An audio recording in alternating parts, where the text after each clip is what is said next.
बिस्मिल्लाहिर्रहमानिर्रहीम, अस्सलाम वालेकुम and welcome to Nargis Bano academy. तो कैसे हैं बच्चों आप लोग? क्लास 10 का चैप्टर 4 इलेक्ट्रोकेमिस्ट्री जो कि ख़त्म ही नहीं हो रहा है, इतना लेंदी हो गया है, लेकिन आप डिटेल में इसको अगर यहीं से पढ़ लेंगे तो आपको कोई कन्फ्यूजन नहीं होगी। ये हैं आपके सामने टॉपिक जो आज कवर किए जाएंगे। इलेक्ट्रोकेमिकल सेल्स की एग्जाम्पल्स चल रही हैं और देख लेते हैं ये वाला चार्ट जो पिछली स्लाइड जो मैंने जो वीडियो डाली थी उसमें भी ये आपको नज़र आ रहा होगा, ये वाला चार्ट। क्योंकि ये देखना है पीछे पीछे पीछे पीछे सॉरी पीछे करना है। तो ये आ गया in electrolysis the ions that are easier to lose और gain electron get discharge at the electrode. तो ये जो मैंने आपको लास्ट टाइम भी मैंने इसकी जो है ना स्लाइड डाली थी, रीज़न ये कि शायद आपको याद हो जाए। क्या याद हो जाए कि एट कैथोड आपको पता है रिडक्शन होता है, गेन ऑफ इलेक्ट्रॉन होता है, और कैथोड पे जो लेस रिएक्टिव मेटल होते हैं वही डिस्चार्ज होंगे सबसे पहले। कैथोड पे दोबारा सुन लें, जो कैथोड पे क्या होता है कि जो लेस रिएक्टिव मेटल होते हैं वो डिस्चार्ज होते हैं, और एनोड पे क्या होता है कि जो लेस स्टेबल होते हैं, एनोड पे क्या होता है कि जो लेस स्टेबल होंगे वो डिस्चार्ज होंगे फर्स्ट। ठीक हो गया, ये आपको समझ में आ गया। ये हमने बात करी थी कि जो कैथोड है उस पे जो लेस रिएक्टिव मेटल आयन होगा वो डिस्चार्ज होगा, लेस रिएक्टिव, और एनोड पे लेस स्टेबल। चलें आगे चलते हैं। ये आगे हमारा टॉपिक जो कि है electrolysis of dilute aqueous solution, और ये हमारा मेन टॉपिक था। और इसके अंदर जो हेडिंग थी हमारी electrolysis of dilute sulphuric acid using platinum electrodes. ठीक है, using platinum electrodes. Platinum electrodes basically inert electrodes होते हैं कि जो रिएक्शन में पार्टिसिपेट तो नहीं करते, ठीक है, सोल्यूशन में इतना कोई इंटरफेयर नहीं करते। इलेक्ट्रोलाइसिस का मतलब आपको पता है कि the process in which positive ion move towards the negative electrode which is cathode and the negative ion move towards the positive electrode which is anode. ये हमारा आपका ये करना है, हमने देख लिया था, ये हमें बेसिक्स हमें पता है। तो सबसे पहले इस पिक्चर से ही पहले हम थोड़ा सा इधर आ जाते हैं। हमारे पास जो था ना dilute aqua solution of sulphuric acid है। ठीक है, सबसे पहले हम आयनाइजेशन कर लें। सल्फ्यूरिक एसिड का डाइल्यूट सॉल्यूशन यानी पानी भी है, तो दो चीज़ें हमारे सेल में, एक सल्फ्यूरिक एसिड, दूसरा वाटर। सल्फ्यूरिक एसिड की आयनाइजेशन करेंगे तो क्या होगा, आइंस बनेंगे H positive SO4 negative. Sulphate की वैलेंसी -2 है, ये वो लिखी हुई है। पानी की आयोनाइजेशन करेंगे तो हाइड्रोजन आयन और OH नेगेटिव आयन मिलता है। अब डिसाइड ये करना है, ठीक है, अब डिसाइड क्या करना है। जो पहली स्लाइड दिखाई थी आपको उसकी वर्थ है। पहली स्लाइड में आपको बताया था कि एनोड पे कौन जाएगा और कैथोड पे कौन जाएगा। ये चीज़ अगर हम देखें, आप पेन ले लेते हैं, आपने आपके सामने अब हैं चार्जेस। ठीक है, ये देख सकते हैं कि ये पॉजिटिव चार्ज है। पॉजिटिव चार्ज कौन से इलेक्ट्रोड पे जाने चाहिए, कैथोड की तरफ। ठीक है, पॉजिटिव चार्ज कहाँ जाएंगे, कैथोड की तरफ। कैथोड हमारा कौन सा है, नेगेटिव चार्ज इलेक्ट्रोड है, उस पर पॉजिटिव चीज़ आ गई। और ये दोनों चीज़ें जो हैं एनोड की तरफ जाएंगी। ठीक है, डिस्चार्ज कौन होगा वो तो बात की बात है। एनोड पे अब आपने डिसाइड करना है कि ये तो नेगेटिव चार्जेस है, नेगेटिव चार्जेस हैं, ये it moves towards the positive part which is anode. ठीक है, अब हम ये देख लेते हैं कि कौन सा आयन कहाँ डिस्चार्ज होगा। ये देख सकते हैं ion present at anode. Anode पे ऑक्सीडेशन होता है यानी कि लॉस ऑफ इलेक्ट्रॉन होता है। Anode carries positive charge, positive charge के पास ये नेगेटिव चार्जेस आए जो मैंने लिख भी दिया SO4 OH। ठीक है, फ्रॉम वाटर। रेजर ले लेते हैं, रेज़र ले लेते हैं, रेज़र ले लेते हैं भाई, रेज़र। और आप कमेंट में बताएं आप विंटर वेकेशन में पढ़ रहे हैं कि नहीं पढ़ रहे। नहीं पढ़ रहे तो पढ़ लें, अच्छे ग्रेड्स के लिए पढ़ लें। ठीक हो गया। अब यहाँ पर हम देख रहे हैं कि एनोड पर ऑक्सीडेशन होता है, लॉस ऑफ इलेक्ट्रॉन होता है। आयन हमारे पास क्या क्या होंगे, sulphate ions, OH negative ions.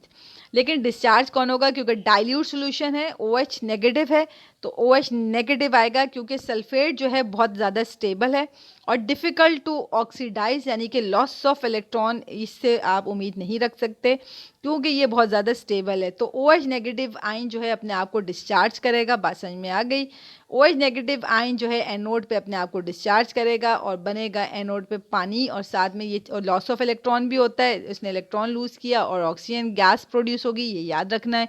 तो एनोड पे कौन, ये MCQs में आ सकता है कि डाइल्यूट सल्फ्यूरिक एसिड आपको दिया गया तो इसमें कौन सी गैस डिस्चार्ज होगी, which is oxygen gas at anode. ठीक है, एनोड पे कौन सी गैस डिस्चार्ज हो रही है, ऑक्सीजन गैस।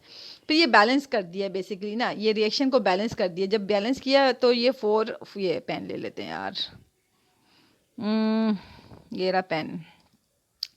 अब ये OH की वैलेंसी आपको पता है -1 होती है, तो 4 1 सा 4, तो ये 4 इलेक्ट्रॉन इसलिए लगे हुए हैं। 4 का रीज़न ये है, 4 1 सा 4, तो 4 इलेक्ट्रॉन का लॉस हुआ, पानी बना, साथ में ऑक्सीजन गैस।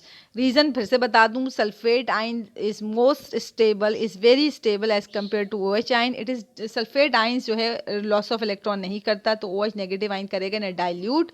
और OH, और फिर हमने बात की थी अभी पिछली वाली वीडियो में, OH जो एनोड के ऊपर है लेस स्टेबल आयन डिस्चार्ज होता है, और वो लेस स्टेबल है OH। अब आ जाते हैं एट कैथोड के ऊपर। कैथोड पे रिडक्शन होता है, गेन ऑफ इलेक्ट्रॉन होता है। हाइड्रोजन आयन हमारे पास क्या क्या था, हाइड्रोजन आयन ही था सिर्फ, ठीक है। ये सल्फेट आयन तो मिटा देते हैं तो बेस्ट है, हाइड्रोजन आयन ही है ना, बाकी तो हाँ सिर्फ हाइड्रोजन आयन ही मौजूद है। तो ये सल्फेट को यहाँ से हम हटा देते हैं, तो सिर्फ हाइड्रोजन आयन ही है, इसको हम हटा देते हैं। रिएक्शन में अगर देखें तो हाइड्रोजन आयन ही जाहिर है, दोनों तरफ तो H पॉजिटिव ही है, तो हाइड्रोजन कैथोड पे गेन ऑफ इलेक्ट्रॉन होता है, तो 4 इलेक्ट्रॉन जो उसने लूज़ किए थे इसने गेन कर लिए, हाइड्रोजन गैस जो बन गई। तो हमने देख लिया कि हमारे कैथोड पे कौन सी गैस बनी, विच इज़ हाइड्रोजन गैस। ठीक हो गया, सबको समझ में आ गई? चलो जी, यहाँ पे हाइड्रोजन गैस आ गई, और यहाँ पे जो लिखा है ना इसको भी मिटा लेते हैं। रीजंस में हमने बता दिया कि हाइड्रोजन गैस क्या है, लेस रिएक्टिव है, ठीक है, वही डिस्चार्ज होगी। और हाइड्रोजन आयन आपको पता है गेन करता है इलेक्ट्रॉन, तो ये सल्फेट भी हम हटा देते हैं, हम सिर्फ लिख देते हैं कि hydrogen ion are less stable. ठीक हो गया। और हाइड्रोजन गैस जो है कैथोड पे इवॉल्व होगी, तो ये हम देन सल्फेट आयन भी हटा देते हैं। होता क्या है कि जब PPT बना रहे हो तो वो एक जैसी चीज़ें कॉपी पेस्ट हो जाती हैं, समझ रहे हैं ना, समझ रहे हैं आप लोग, समझ तो रहे होंगे। चलो अब इसकी फिगर पे आ जाते हैं। अब फिगर से भी बात समझ लेते हैं, ये आपके सामने है फिगर। अच्छा जी, फिगर पे आ जाते हैं, चलें, ये आ गई फिगर, ठीक है। ये देख सकते हैं एनोड था, ठीक है, ऑक्सीजन गैस इसमें रिलीज़ हुई, और ये जो है आपके पास कैथोड है, कैथोड के पास हाइड्रोजन गैस, ये देख रहे हैं हाइड्रोजन आयन सारे आ रहे हैं, और हाइड्रोजन गैस इस पर रिलीज़ हो रही है। आपको एक बात और ख़ास बात बतानी थी बच्चों, जो आप लोग बहुत ज़्यादा अवॉइड करते हैं। आपको क्या लग रहा है कि PPT में आपको ये क्यों दिखाई जा रही है फिगर? ये फिगर जो आप पेपर में नहीं बनाते हैं ना, तो ये फिगर बनाना मस्ट है, क्योंकि लाइक और अच्छे बच्चों की पहचान होती है कि वो जो है ना फिगर भी बनाते हैं। चलें जी, electrolysis of copper sulphate using platinum electrodes. अब कॉपर सल्फेट आ गया है, कॉपर सल्फेट ये रहा, आयनाइजेशन कर लेते हैं। डाइल्यूट एक्वस सोल्यूशन ही टॉपिक चल रहा है, तो एक्वस सोल्यूशन है तो पानी तो होगा, डाइल्यूट है तो पानी तो होगा। तो कॉपर सल्फेट की आयनाइजेशन करें तो कॉपर बन जाएगा, सल्फेट आयन बन जाएगा। पानी को डिसोसिएट करें, आयनाइज करें तो H पॉजिटिव OH नेगेटिव। फिर वही बात है कि रिएक्शन एट एनोड, एनोड पे लॉस ऑफ इलेक्ट्रॉन होता है। अब देखेंगे ये कि एनोड पे कॉपर भी आएगा और हाइड्रोजन भी आएगा, तो अब हमें ये डिसाइड करना है कि डिस्चार्ज कौन होगा। तो क्योंकि डाइल्यूट है तो OH जो है आपका एनोड के ऊपर क्या हुआ, डिस्चार्ज हो गया। एनोड क्योंकि पॉजिटिव चार्ज है, पहली बात तो मैं ये बता दूं कि anode carries positive charge. Positive के पास कौन से आयन आएंगे, सल्फेट आयन और OH नेगेटिव आयन। दोबारा सुन लें, anode carries positive charge, oxidation होती है, लॉस ऑफ इलेक्ट्रॉन होता है। अब 2 आयन ही बचे हुए थे, नेगेटिव चार्ज किसकी तरफ मूव होते हैं, positive anode, positive electrode anode की तरफ, SO4 -2 OH -1। अब डिस्चार्ज कौन होगा, OH -1 होगा, क्योंकि सल्फेट आयन अभी हमने बात की, it is very stable and difficult to oxidised. और जबकि OH आयन जो है लेस स्टेबल है, OH जो है लेस स्टेबल है, तो वो इजीली इलेक्ट्रॉन को लूज कर सकेगा, तो OH ही ले लेंगे। एट एनोड OH ने इलेक्ट्रॉन का लॉस किया, ठीक है, पानी बनेगा, ऑक्सीजन गैस बनेगा और 4 इलेक्ट्रॉन। कैथोड पे आ जाएं, कैथोड पे आ जाएं तो हमारे पास 2 चीज़ें, एक तो कॉपर Cu पॉजिटिव 2 आयन और दूसरा हाइड्रोजन आयन, ठीक है। अब सवाल उठता है कि कौन डिस्चार्ज करेगा, 2 आयन मौजूद है ना, तो कॉपर आयन क्या है, लेस रिएक्टिव देन हाइड्रोजन है। कॉपर आयन जो है, अगर आप इलेक्ट्रोकेमिकल सीरीज़ के चार्ट में जाएं तो कॉपर नीचे लगा हुआ होगा और हाइड्रोजन ऊपर होगा। इसका ये मतलब है कॉपर आयन जो लेस रिएक्टिव होगा, हमने बात की थी कि कैथोड पे क्या होगा, जो लेस रिएक्टिव होगा वो अपने आप को डिस्चार्ज करेगा। एनोड पे क्या होता है, जो स्टेबल होता है वो जो है डिस्चार्ज नहीं होता, बल्कि लेस स्टेबल डिस्चार्ज होता है। तो ये आपने लाइनें याद रखनी है कि जो कॉपर होता है, क्यूपरस आयन होता है, वो लेस रिएक्टिव होता है एज़ कम्पेयर टू हाइड्रोजन। तो वो डिस्चार्ज होगा और डिपॉजिट हो जाएगा कैथोड पे एज अ सॉलिड, और एज अ सॉलिड यानी कि कॉपर मेटल के तौर पर डिपॉजिट हो जाएगा। तो अब आपको समझ में आ गया कि इसने OH नेगेटिव था, इसने लॉस ऑफ इलेक्ट्रॉन किया, और फिर वो एनोड पे जो लॉस ऑफ इलेक्ट्रॉन हुआ था कैथोड पे आके गेन ऑफ इलेक्ट्रॉन हो जाएगा। और लेकिन सवाल ये उठता है कि कौन गेन करेगा, कौन डिस्चार्ज होगा एट कैथोड, तो वो होगा क्यूप्रस आयन। और जब वो इलेक्ट्रॉन गेन कर लेगा इट बिकम्स कॉपर सॉलिड और डिपॉजिटेड हो जाएगा कैथोड के ऊपर।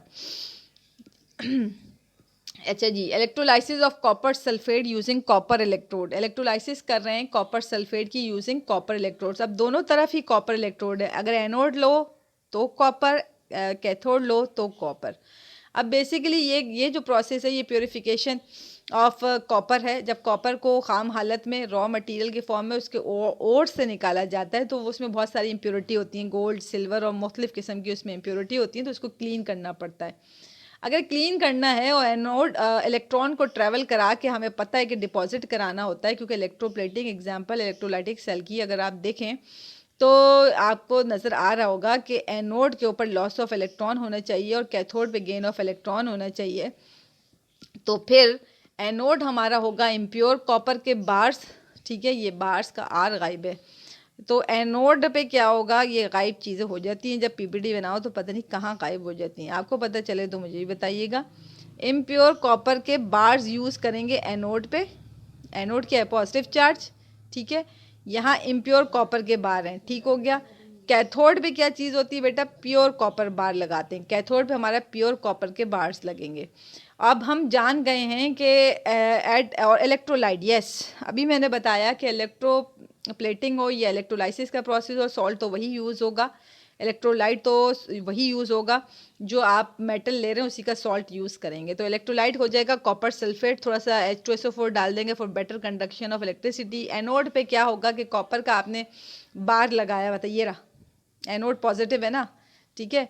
एनोड पे क्या होता है, लॉस ऑफ इलेक्ट्रॉन होता है, इलेक्ट्रॉन का लॉस यहाँ से हुआ और यहाँ क्यूपरस आयन बन जाएगा आफ्टर लूजिंग इलेक्ट्रॉन। तो आपको पता है कि कैटायन बन जाता है, सबको पता है, देख लें दोबारा फिनोमेना। कॉपर बार था, कॉपर ने 2 इलेक्ट्रॉन लूज़ किए क्योंकि इसकी वैलेंसी 2 होती है, इलेक्ट्रॉन लूज़ हुए, क्यूपरस आयन बन गया। क्यूपरस आयन ट्रैवल कर जाएगा from anode to cathode in the solution, और जबकि इलेक्ट्रॉन फ्लो करेगा from anode to cathode through the electric wire. तो कॉपर ने इलेक्ट्रॉन लूज किया which is gained by the cuprous ion in present in the cathode, वो ion को gain करेगा और कॉपर सॉलिड बन जाएगा। तो दोबारा वर्किंग सुन लें कि copper in present in impure copper bar at anode पे इम्प्योर कॉपर बार था, वो क्या हुआ कि उसने लॉस ऑफ इलेक्ट्रॉन किया, क्योंकि एनोड पे ऑक्सीडेशन यानी कि लॉस ऑफ इलेक्ट्रॉन होती है। तो एनोड से इलेक्ट्रॉन ट्रैवल करके कैथोड पे आ गया, और ये आप एरो से भी देख रहे हैं। अब जब लॉस ऑफ इलेक्ट्रॉन हो जाए तो क्या बन जाता है, क्यूपरस आयन। तो cuprous ion travels towards the cathode with in the solution. तो क्यूपरस आयन ने वही इलेक्ट्रॉन्स को गेन किया, deposited in the form of copper plate और कॉपर सॉलिड, तो ये डिपॉजिट हो जाएगा। और क्योंकि अभी मैंने कहा कि ये जो इम्प्योर कॉपर था ये अपने ओर से निकला था, यानी और वो चीज़ होती है कि जिसमें इम्प्योरिटीज़ भी मौजूद होती हैं और मिनरल्स भी होते हैं, मेटल्स भी होते हैं। तो वो जो और था उसमें से जो इम्प्योरिटीज़ थी वो एक ऐसा टाइम आएगा कि सारे इलेक्ट्रॉन मूव होके कहाँ डिपॉजिट हो जाएंगे, यहाँ पे कॉपर के फॉर्म में डिपॉजिट होते जाएंगे, और यहाँ पे जो डस्ट होगी वो एनोड मड की फॉर्म में, इसे कहते हैं एनोड मड। ये जो सारी इम्प्योरिटीज़ थी वो नीचे सेटल डाउन हो जाएगी और यहाँ पे एक बहुत डिपोजिशन हो जाएगी कॉपर की। तो ये था एक छोटा सा फिनोमेना। वीडियो यहाँ पे एंड होती है। कमेंट में बताइएगा आपको समझ में आया। उम्मीद है कि आज की वीडियो अच्छी समझ आई होगी आपको। मेरी तरफ से अल्लाह हाफिज़।